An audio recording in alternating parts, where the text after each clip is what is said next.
আমরা আবারও যেতে চাই সচিবালয়, সেখান থেকে এই মুহূর্তে আগুনের পরবর্তী সেখানকার পরিস্থিতির বিস্তারিত খবর নিয়ে রয়েছেন সহকর্মী বনি ইবনে কামাল। আরও সহকর্মীরা রয়েছেন, এক এক করে যুক্ত হবেন। বনি ইবনে কামাল, এরই মধ্যে একটি ফুটেজ আমরা যেটি দেখতে পেয়েছি, কিছুক্ষণের মধ্যে হয়তো আমরা সেটি দর্শকদের দেখাতেও পারবো। যেই ভবনটিতে আগুন লেগেছে 7 নম্বর ভবন, সেই ভবনের ভেতরের 8-9 তলার দিকের একটি ছবি, যে ভেতরের করিডোর আমরা দেখতে পাচ্ছি যে একেবারে পুড়ে কয়লা হয়ে গেছে। বিশেষ করে কাঠের যে সমস্ত আসবাবপত্র বা কাঠের যেই ডেকোরেশন যা যা ছিল, একটু জানতে চাই, আপনিও দেখেছেন, কি বিশ্লেষণ করবেন?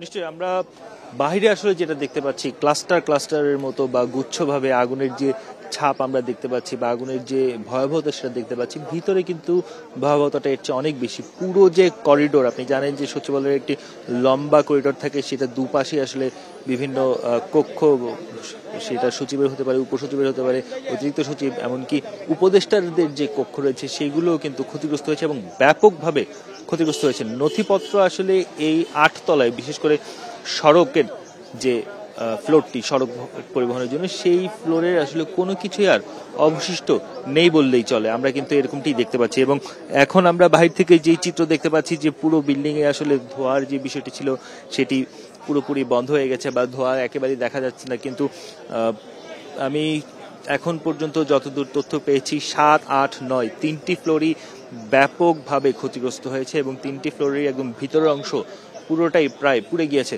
তবে মূলত আমরা বাইরে থেকে যেই কক্ষগুলোতে আগুন লাগার দৃশ্য দেখতে পেয়েছি বা এখন আগুনের যে লেলিহান শিখার যে দৃশ্য রয়ে গিয়েছে বা যে ছাপটা রয়ে গিয়েছে, সেই কক্ষগুলো কিন্তু একেবারেই তছনছ, বা বলতে গেলে সেই কক্ষে আসলে কয়লা ছাড়া কিছুই নেই, এরকম একটি অবস্থান বা এরকম একটি সিচুয়েশন কিন্তু আমরা জানতে পারছি।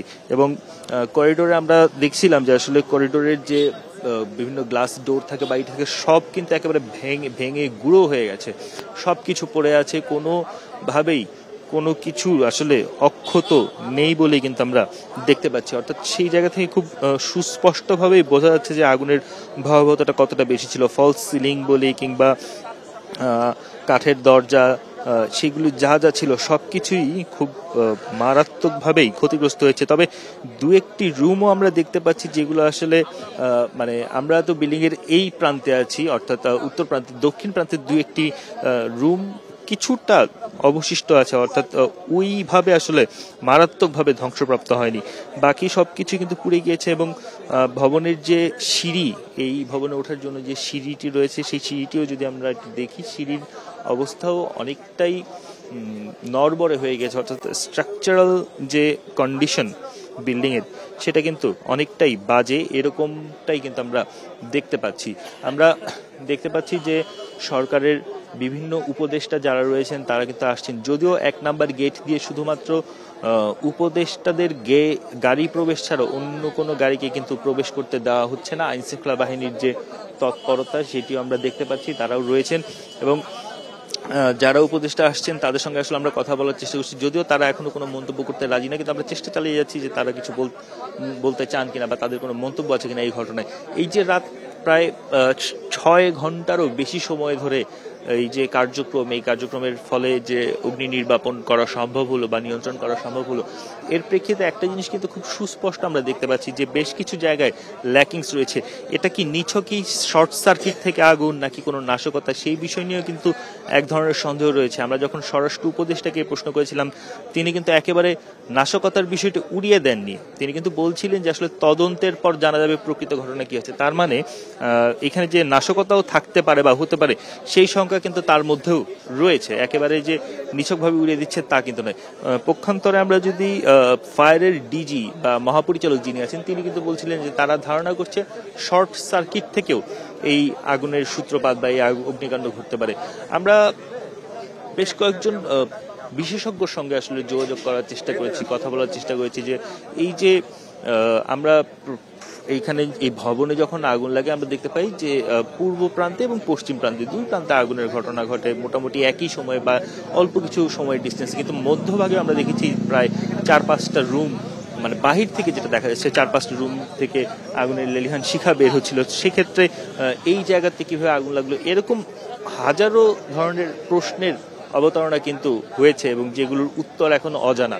পাশাপাশি ফায়ার সার্ভিসের যে গাড়িগুলো এসেছে বা ল্যাডার বা অন্যান্য যে সরঞ্জাম এসেছে তারা যেভাবে দ্রুত কাজ চালিয়ে গিয়েছে সেটাও যেমন ঠিক, আবার এটাও কিন্তু আমরা দেখতে পেয়েছি যে পানির জন্য ওসমানী মিলনায়তনের দ্বারস্থ হতে হয়েছে, অর্থাৎ পানির সংকটের একটা ব্যাপার ছিল। যদিও সিভিল ফায়ার সার্ভিসের মহাপরিচালক বলছেন যে আসলে পানির সংকট হয়নি, পানি যথেষ্ট সময়ে তারা আসলে ব্যাকআপ করতে পেরেছেন এমন দাবি তারা করছেন।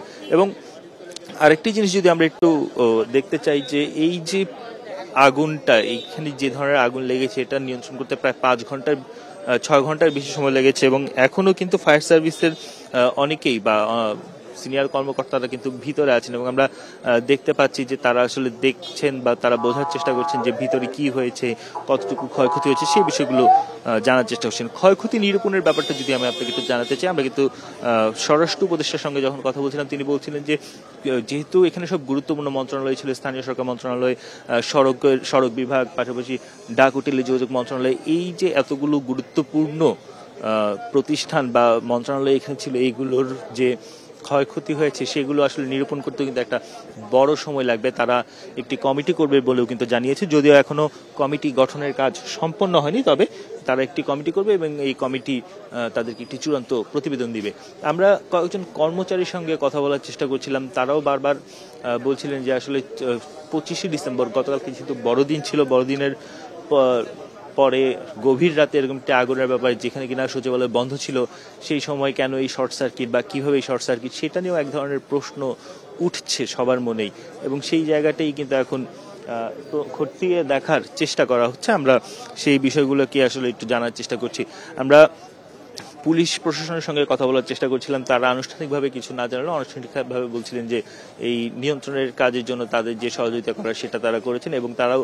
বনে ইবনে কামাল, আমরা এই মুহূর্তে যে সেই ছবিটি আমরা দেখতে পাচ্ছি, যেটি একেবারে আমাদের হাতে কিছুক্ষণ আগে লেটেস্ট ছবি যেটি এসে পৌঁছেছে, 7 নম্বর ভবনের 8 বা 9 তলার ছবি, ভেতরের যেই পোড়া দৃশ্য আমরা দেখতে পাচ্ছি, সিঁড়ি রুম একেবারে তছনছ হয়ে গেছে। আপনি যেমনটা বলছিলেন, স্ট্রাকচারে কিন্তু আগুনের ভালোই প্রভাব বোঝা যাচ্ছে এবং এই মুহূর্তে আমরা সচিবালয়ের ভেতরের বাইরের দৃশ্য, ভেতরের দিকের যে দৃশ্য সেটিও দেখতে পাচ্ছিলাম, যে ছবিতে